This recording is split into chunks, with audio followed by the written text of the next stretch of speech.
victim blaming is very prevalent dahil tinotolerate siya and people are not doing something about it because it's more convenient. Mas madali para sa kanila nasisihin yung mga babae. Correct. Imbes na they will claim na galit sila sa harassment, galit sila sa sexual harassment, but at the same time, they think it's easier to control the women instead of educate those men. Or sometimes they even condone that behavior, di ba? Lalo na if there's a feeling of parang, kabady ko to, locker room talks and stuff, di ba? So, ikaw naman, Micaela, what do you think? Why is victim blaming like Uugatin that? natin ito no, mula sa kasaysayan.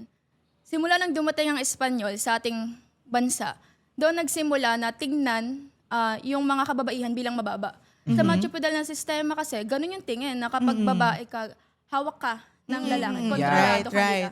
Kaya ayun, katulad nga ng sabi ni Veronica na mas convenient na sisihin yung mga kababaihan. Kaya nananatili yung victim blaming even now. Katulad yung sinabi mo, lantad na yung information.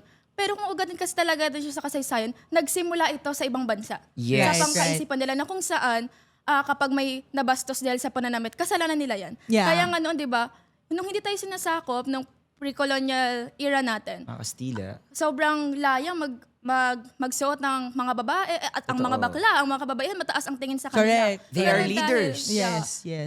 Pero dahil dumating ang Espanyol at tinitingnan nga ang mga kababaihan dahil ayun nga, biblically speaking, dinala Yes. nila ang kanilang relihiyon.